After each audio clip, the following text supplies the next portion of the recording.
थकेगा कभी, तू न रुकेगा कभी, कर शपथ कर शपथ कर शपथ, अग्निपथ अग्निपथ। मतलब जब मैं कॉलेज में थी तो मैं उसमें थी, स्टूडेंट काउंसिल का मैं पार्ट थी। तो वहां जब मैं काम करवाती थी हॉस्टल की सफाई का, हॉस्पिटल की सफाई वाला, तो मुझे लगता था कि ये किया जा सकता है। और एक बार एक घटना जैसे मुझे याद आ रही है कि मैं मेरे हॉस्पिटल जाने के रास्ते पे एक जूस की दुकान हुआ करती थी, तो वहां हम जूस पीने जाते थे। तो एक छोटी सी लड़की थी बड़ी, जो चाबी छल्ले बेचा करती थी। तो उसकी तो तब हमने डायग्नोसिस वगैरह थोड़ा सीख लिया था। तो मैंने उसकी आंखें देखी, तो मैंने उसको बोला, बेटा तुम्हें पीलिया है। तो वो बोली कि पीलिया क्या होता है। तो मैंने उसको बताया तुम्हारे लीवर में दिक्कत है, तुम्हें दिखाना चाहिए डॉक्टर को। तो बोली कि हॉस्पिटल तो मुझे पता ही नहीं है। तो मैंने कहा हॉस्पिटल एकदम पास में ही है, तुम आना कभी दिखाना। तो अगले दिन मुझे लगा कि मैं उसको ले जाके दिखा देती हूँ। फिर मैंने उस लड़की को ढूंढा वहां पे बहुत, वो लड़की मुझे कभी नहीं मिली। तो मैं कई दिनों तक जब सोती थी तो मुझे रात को उसकी पीली आंखें दिखती थी। तो मैं यही बोलती हूँ कि ये पीली आंखें जो है, इसने वो पूरा डिसीजन जो है चेंज कर दिया था मेरा। क्योंकि अगर हॉस्पिटल आपके आसपास 1 किलोमीटर में है और एक गरीब इंसान वहां आने की हिम्मत नहीं कर पा रहा है, तो वो हमें कहीं ना कहीं एक गैप जो है उसको पूरा करने की जरूरत है। तो ऐसे कई सारे छोटे छोटे इंसिडेंसेस हुए। फिर मुझे लगा कि मेडिकल से आगे थोड़ा बढ़ना होगा। नसीब मिला है कि कार्यपालिका, न्यायपालिका, विधायिका और चौथे स्तंभ मीडिया, चारों की तरफ से मुझे ये प्रेम मिला। तो ये प्रेम मिला क्योंकि जैसे अभी बोरा जी ने कहा कि ये हमारी बच्ची है, तो ये प्रेम जो है हमारी बच्ची को मिला प्रेम है। अंत में मैं यही कहूंगी कि जिस क्षेत्र में मैं जा रही हूँ वो ब्यूरोक्रेसी, और जिस क्षेत्र में आप हैं वो मीडिया, दोनों एक चीज साझा करते हैं। वो एक चीज ये है कि दोनों का जीवन पर्यंत अपने करियर में जो है लक्ष्य होना चाहिए गैर राजनीतिक बने रहना। क्योंकि इस तरीके के दबाव जो है लगातार आते हैं, क्योंकि दोनों का कार्य है सरकार की जो है नीतियां हैं उनको एक समालोचनात्मक तरीके से एक सामने रखते हुए प्रोडक्टिव तरीके से उसका काम करना है।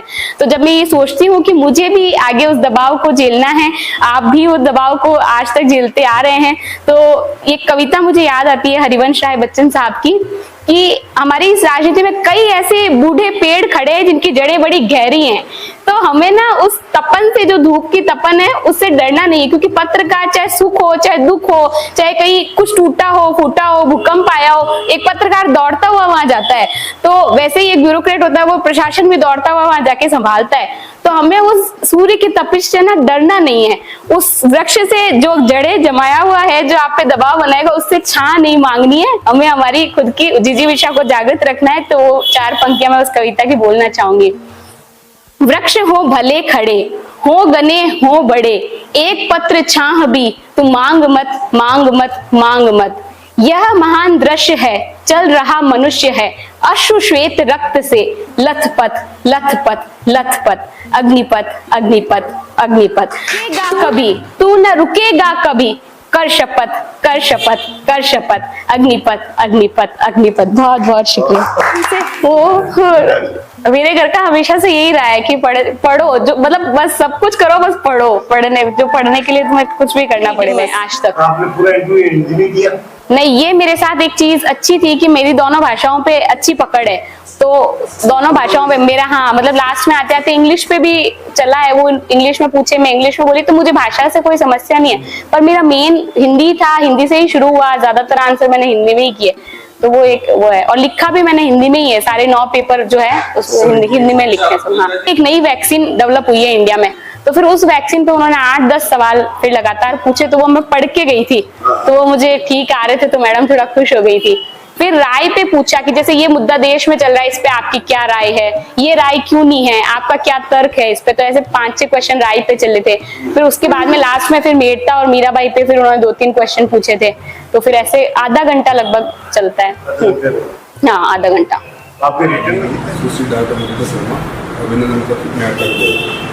जीवन परिचय एवं शिक्षा, मेड़ता की लाडली भक्त शिरोमणि मीराबाई की अनन्य भक्त सुश्री डॉक्टर मोनिका शर्मा, सपुत्री भगवती लाल शर्मा एवं श्रीमती पार्वती शर्मा का अभिनंदन करते हुए हर्ष महसूस कर रहे हैं।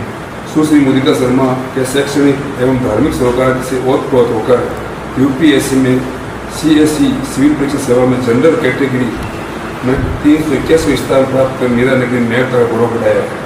राजस्थान की ऐतिहासिक भक्ति शक्ति की नगरी भक्ति शिरोमणि मीराबाई की पावन जन्मभूमि के क्रम में पुजारी स्वर्गीय श्री शंकर लाल शर्मा पुत्र भगवती लाल शर्मा एवं पार्वती शर्मा घर घर पर 24 अगस्त 1993 को सुकन्या मोतीदास शर्मा का जन्म हुआ।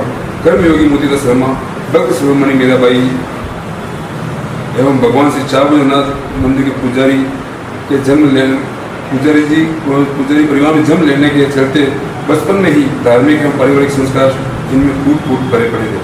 मेरे पिता के शैक्षणिक ज्ञान का प्रभाव पुत्री पर भी पड़ा, जिसके चलते हुए डॉक्टर मोतीदास शर्मा ने 10वीं बोर्ड परीक्षा में 94% अंक प्राप्त कर मेरिट में 15वां स्थान प्राप्त कर मेरिट सर्टिफिकेट का नाम रोशन किया।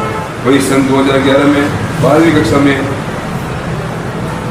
88.15% अंक प्राप्त किए। इसके साथ ही 2013 में नीट परीक्षा में चयनित होने के बाद doctor Sampurnanand medical college Jodhpur में दाखिला लिया और 2019 में आपका MBBS करने के बाद कोरोना काल में CK बिरला हॉस्पिटल जयपुर में ही अपनी सेवाएं सेवाएं दी। इसके पश्चात आपने IAS बनने का लक्ष्य बनाया, जिसमें 2022 में आयोजित UPSC परीक्षा में प्रथम प्रयास में ही सामान्य वर्ग में 381वां स्थान प्राप्त कर मेहता सिटी शहर की पहली महिला वर्ग सिविल सर्वेंट IAS बनने का गौरव प्राप्त किया है। प्रेस क्लब मेहता सिटी आज दिनांक 1 जून 2023 को आप द्वारा प्राप्त की गई सफलता के लिए अभिभूत होकर आपका अभिनंदन करते हुए गौरवान्वित महसूस करता है। हम आपके सफल एवं सुखद भविष्य की कामना करते हैं।